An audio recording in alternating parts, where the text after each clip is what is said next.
Hello everyone, welcome back to my channel, and I know what you're thinking, it's too early for a Christmas jumper, and I would strongly disagree. I know it's not technically December yet, but I'm feeling very festive. I start celebrating Christmas at the beginning of November, sometimes the end of October. I just love Christmas and I love celebrating Christmas, and if you're with me, leave me a comment down below and let me know that I'm not the only one. Hello and welcome if it is your first time here. I am Crazy Christmas Lady. Really nice to have you with us. If it is your first time here, my name's Georgie. I really like musicals, all things theatre, and that's what I chat about in my videos. So if that sounds like your cup of tea, click the subscribe button. I make 2 videos every single week, and I'm going to be making loads more over Christmas, so stay tuned for that. I'm going to be doing Vlogmas. I'm also going to be in a panto at the same time, so we'll be vlogging the entire process. So yeah, if that sounds like your kind of thing, click the subscribe button. Right, on with today's video. In today's video, I'm going to be chatting to you about the step-by-step process of auditioning for a West End show.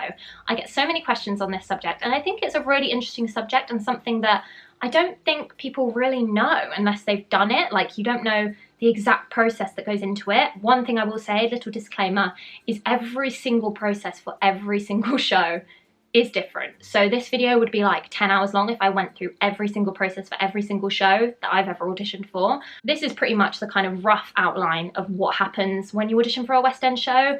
Every single show is different and there's slightly different aspects for different shows, but this is kind of like a rough step-by-step of what would generally happen for an audition for a West End show. So if that sounds like something you are interested in, just keep on watching the video. I feel like this is very similar to what a lot of people would experience, but for example, I have an agent, and so it is kind of slightly different to if you don't have an agent, but I'm just going to use the example of if you do have an agent, just so you get one example. I think I'll make videos in the future maybe about agents and the differences and things like that. If that's something you're interested in, leave me a comment and let me know, and I will make those types of videos and explain a bit more about having an agent and not having an agent and what the differences are and all that side of things. But for now, I will just do the process as it would happen for me, if that makes sense. So basically, what happens at the very start is really not even anything to do with you if you have an agent. A show breakdown will come out for a show, say for example, Les Miserables auditioning. They will send out a breakdown of all of the roles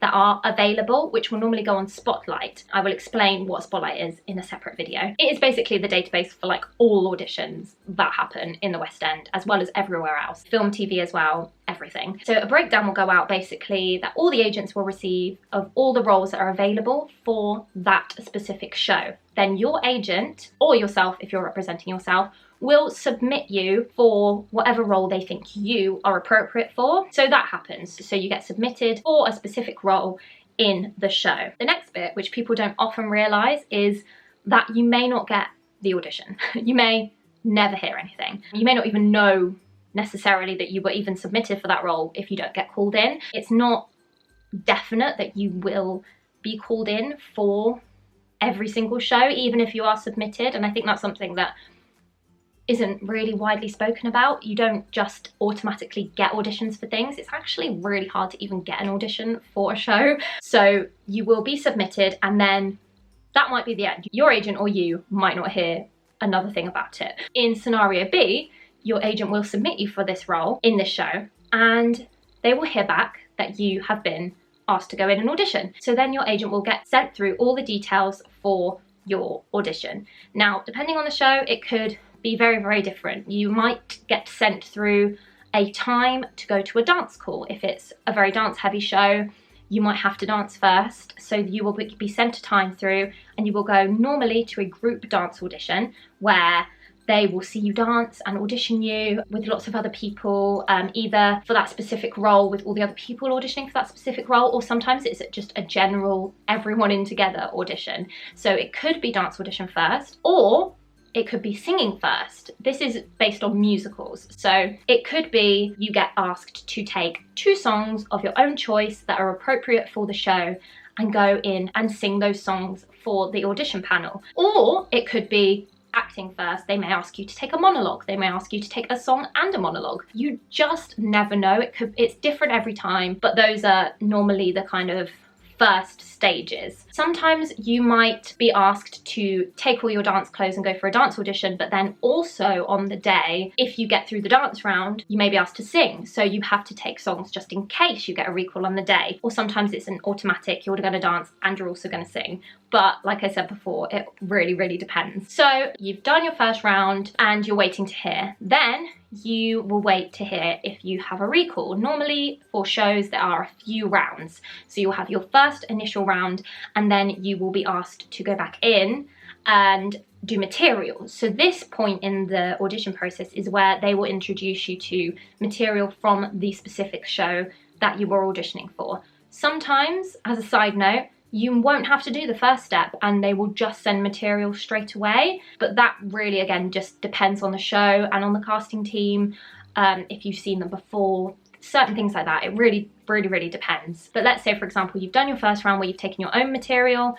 Then for the second round, you will be sent material from the show. So this can be scenes, this can be songs from the musical that you are auditioning for. In the dance round, you will probably do a routine from the show, just so that they can see you doing the steps and see if it's kind of the right fit for you. So yeah, so then you will be sent that material and prepare it and go in and audition for the team with that material. You might be filmed, which is something that people aren't always prepared for. You will usually work on it with the team. You will go in and there might be the director, the choreographer, the MD, they might all be there. There might only be the director there, there might only be the MD there might just be an assistant there and then someone filming it because they're in America. It really depends. The panel sizes really vary from audition to audition. So then you'll go in and do your audition and then once again you leave and you wait and you might get called back in again and you just basically wait to hear from your agent, and it's really, really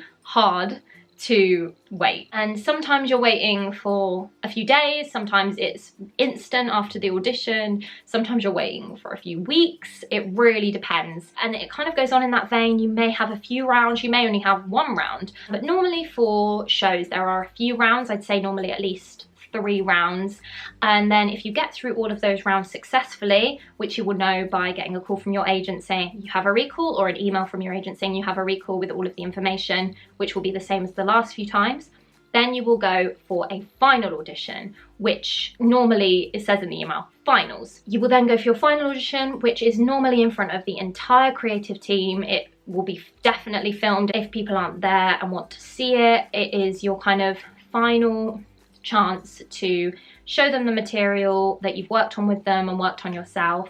And then after the final, you just have to wait, and then you either get a phone call that you've been successful, or you get a phone call that you haven't been successful, and sometimes you don't hear anything at all, which is the brutal truth of this industry. It has been getting a lot better recently in that a lot of people have started to inform people if they are unsuccessful, which I think is so, so good, because the worst thing is just holding out that little glimmer of hope, even though it's been months and months and months and you know you probably haven't got something, but you haven't actually got closure on it. So there's still that little bit of you that is in limbo kind of thing. And then you find out when the cast's announced and you're like, oh, okay, guess I didn't get that. But a lot more people have been getting so much better at letting people know whether they're not successful in getting a role, which I think is so important, and so important for actors' mental health. I think it's so important. So it's amazing that people are starting to do that. Yeah, so that's kind of a basic rundown of the audition process for a West End musical. I hope you found this video useful. I thought it would be a really helpful video to make. If there are any other videos along this subject that you would like me to make, please let me know, because I am fully back on it making the videos now. I'm so excited to help you guys out, make videos for you guys that you will find useful. I'm really excited to do Vlogmas over Christmas. I can't wait for that. And yeah, I'm just excited to be back making videos and feeling healthy again, and to be wearing my favourite Christmas jumper. I've had loads of questions on this subject, so I just thought I would do a rough step-by-step process of what happens when you audition for a West End show, and I really hope that you guys find it helpful. Let me know in the comments. Let me know if you enjoyed this video by giving it a thumbs up so I know to make more videos like this. Don't forget to click the subscribe button if you haven't already. I hope that you guys are all doing well. I hope you have a lovely rest of the day, and I will see you again in my next video. Bye!